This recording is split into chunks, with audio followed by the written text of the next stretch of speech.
Good morning, adventurers. My name is Ben, and welcome to a morning show where I sit around, drink some tea, and talk about D&D. First up today, in terms of news, we don't actually have any new news aside from the fact that we are now 1 week out from Wilds Beyond the Witchlight coming out. Of course, I'll be doing a good first look through at it on here when it does come out, but we are currently a week out from that. So stay tuned for that whenever it does make its way to all of our homes. Moving on from news, today for streams we have at 11 a.m. Pacific time, questing time on the D&D Wizards channel on Twitch. 4 p.m. Pacific time, the C Team on the D&D Wizards channel on Twitch. 7 p.m. Pacific time, Fugue State on the D&D Wizards channel on Twitch. And at 7 p.m. Eastern time, we have Dimension 20 episode, I believe it's 5, dropping for the 7 on Dropout. So plenty of streams to go check out today. Most of them are actually Wizards sponsored in whatever way they could be sponsored. It's fine. So get your fill of D&D today. Go check out these streams. If you know of any smaller streams that are going on, let me know as well, because I would love to be able to plug those. But with all that said, we're going to move on from news and streams today, and we're going to dive into day 3 of Character Week. And today we are talking about getting into character. So without further ado, let's get into it, shall we? So first off, it's important to know that there is no right way to get into character, because the character that you're playing it exists in your head and through whatever you put out there. So there's no right way to get yourself into character or anything like that. Really what I'm going to do is I'm going to cover 5 different strategies that I have used in the past to get into character. DMs, this could be for you. Players, this could be for you. I've used it on both sides of the table, so feel free to use these. Some of them definitely suit players better than DMs, or DMs better than players, depending on your playstyle. So keep that in mind as you listen to these 5 different strategies that I have used to get into character for a Dungeons and Dragons game. So first up is one that I've talked about a few different times. I don't use it myself all that often, mostly because I don't play in long campaigns, and if I were to do this for every single NPC that I ever introduce as a DM, I would never sleep. That's just the way it goes. But I do use it for some of my bigger NPCs to help me get the characterization right on them, and that is to pick a theme song, pick a walk-in song, or make a playlist for them. Again, this one, in my mind, is often better time suited for players, but DMs, feel free. This is really, really good if you relate to things through music, if it helps you associate things with the music. It's almost like sort of a cinematic thing in your head for where, in Star Wars, every time Darth Vader walks in, the Imperial March starts playing, and you know then, and it gives it sets the tone, it gives the vibe that you're going for. And the really, really good thing about this one, actually, is that you can listen to it going into your session. If it's one song, you can pop it in on your way to the session, or if people are coming over 15 minutes before, go ahead and throw it in, get it in your head, and then go from there. I have friends who pretty much exclusively make characters that fit their theme song around Britney Spears' Toxic, because they can, which I think is hysterical. And their characters are consistently phenomenal, and they play a wide range of characters. Just because 2 characters have the same theme song doesn't mean that they are going to be the same character. It's up to the way that you interpret the song through the lens of that character. And this can also be fun if you're a DM.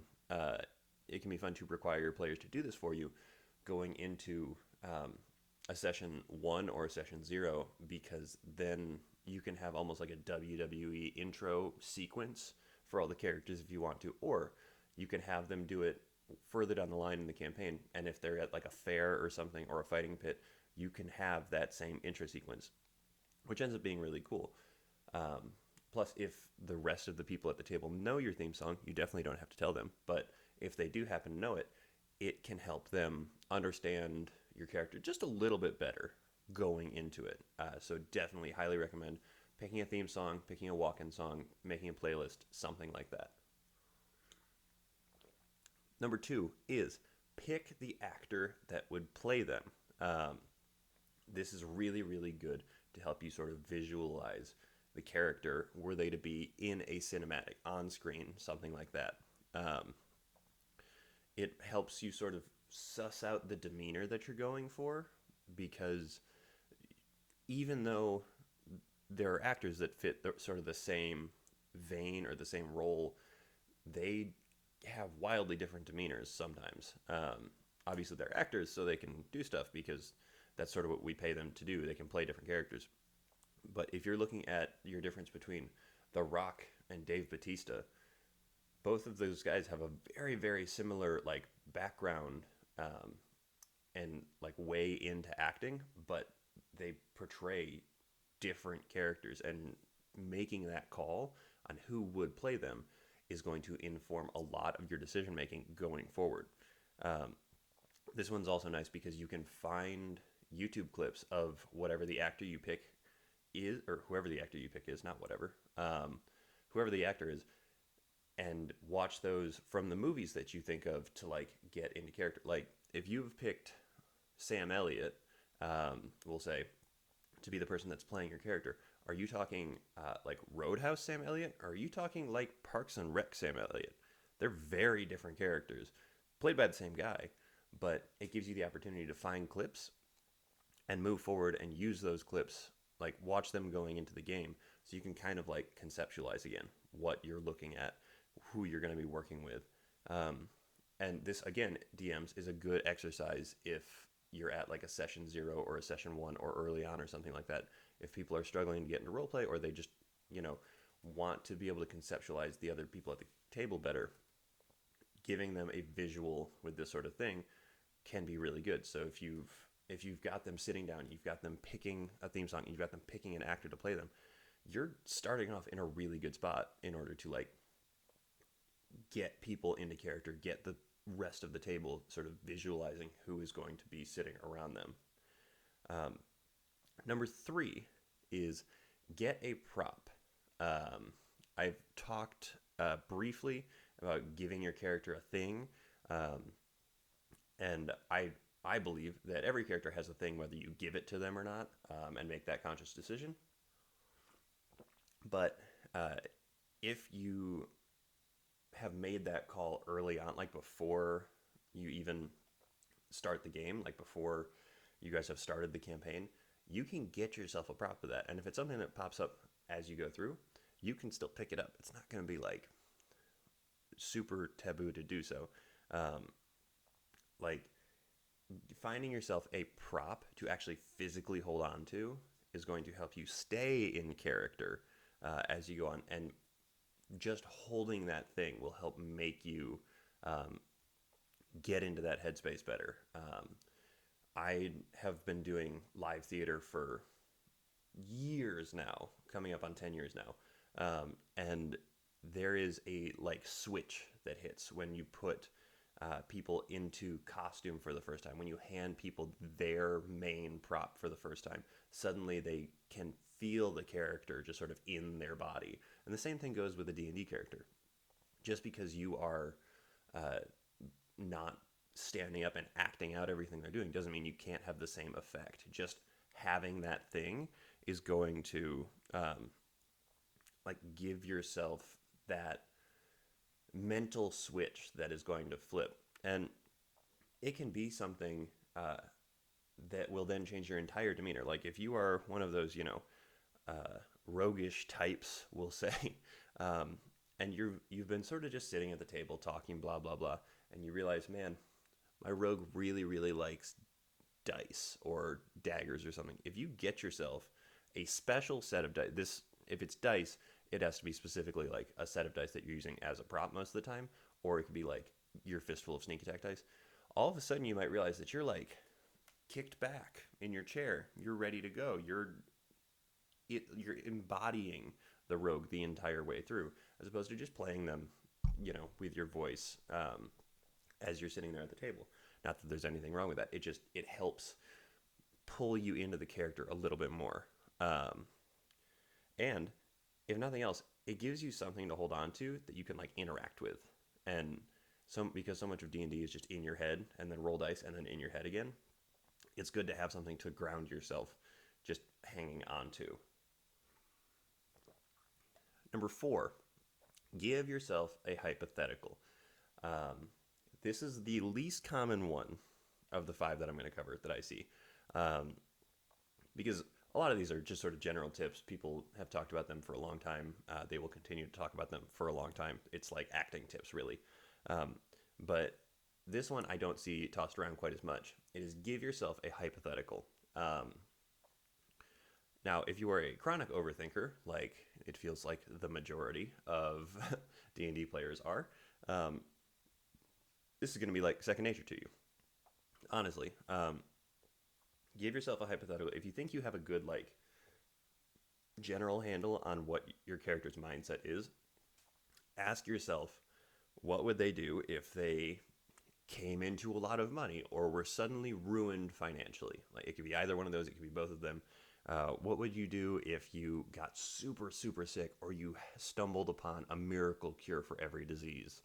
Um, Things like that. Like, give yourself a question that could potentially involve morality, that could potentially involve a very difficult ethical decision, um, and sort of play it out in your head as the character. See what would happen. It helps you sort of build the characterization of that character, and it will.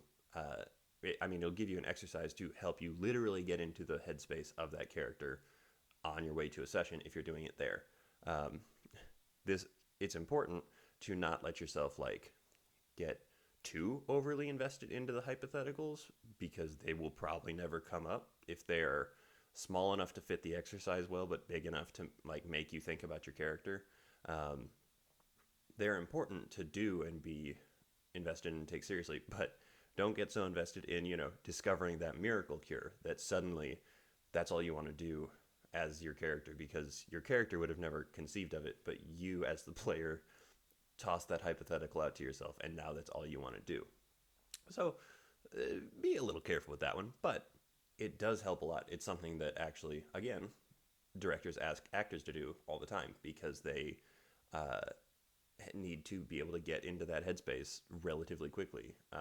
And DMs, this one can be good uh, to have just in your NPC notes, like one line on every NPC with the same question. Like the question is, what would you do if you came into money? And you were trying to give yourself a quick snapshot of what that NPC is going to look like. Maybe this one gives it all away. Maybe this one invests it all. Maybe this one lords it over people and they have like a shift in their personality. Something like that. It can help you just get a snap look into a character that when you look at it on the page, you can look back up and go, okay, this is who I am now. So number 4 is give yourself a hypothetical. My final one, number 5, is pick a voice and practice it. This doesn't mean that you have to bring a character voice to the table. That is important to know. You don't, if you are not comfortable doing that, don't do it. That's fine. There's nothing out there that's saying that you have to show up, you have to be in voice the whole time. Because being in character and being in voice are different things. But pick a voice for your character, even if you only ever practice it in private. And practice that voice. Talk to yourself in that voice. If if you don't want to do it around your friends, but being around people that you don't know would be okay, to practice that voice, and try ordering a cup of coffee with that voice or something like that. That's also common acting technique. Order a cup of coffee in character. And so, like, give yourself a voice that is specific to the character. You don't have to be good at accents. You don't have to be good at inflection. You don't have to be good with voices. You can just have your normal voice.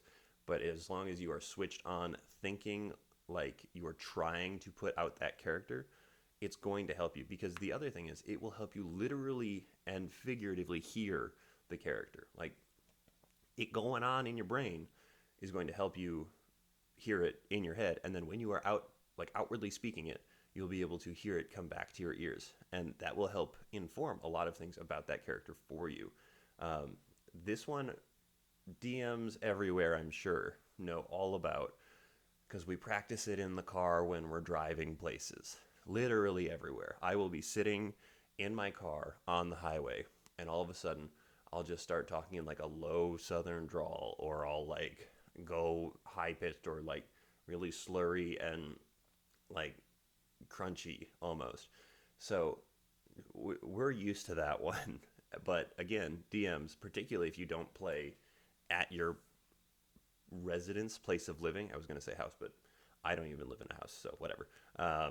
If you don't play where you live, you can practice a major NPC voice on the way there.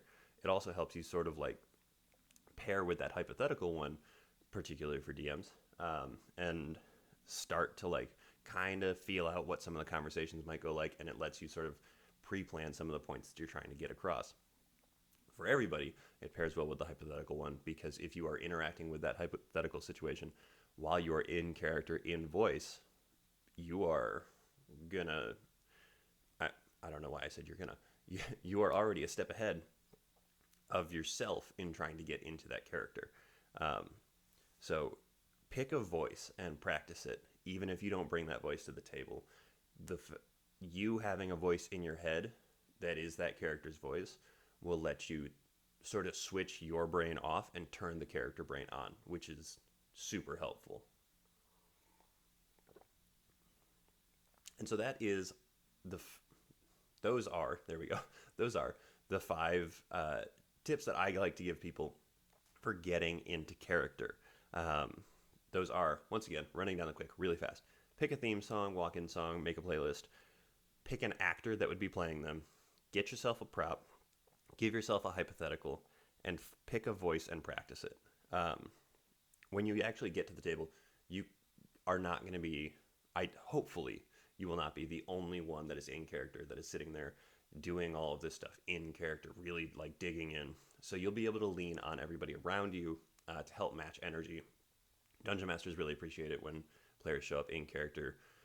The majority of the time, I haven't met one that doesn't really like that. So if you are sitting there really giving it your all, playing the game that you want to play, that has been established in session 0, everything like that, you are in a good spot. It's your character. Play it the way that you want to play it. Prep for it the way that you want to prep for it. These are just 5 different tips that are helpful sometimes. But with that, that is the end of the stuff that I have to talk about this morning, and I am almost out of tea. So come back tomorrow. I'm going to be covering a third-party supplement for Third Party Thursday. And go ahead and follow along, subscribe, like, whatever it is. I really appreciate it. I am enjoying doing this a lot. And the more of you that follow along, the more likely I'll be able to do it. I am looking into what it would take to host this as a podcast, so that I could push it out that way, and so you wouldn't have to pull up YouTube every morning if you didn't want to. But I will be sure to give you guys an update when I figure that out. I've been working my day job right now quite a bit, so I'm figuring it out. That is everything from me. So until next time, keep on rolling.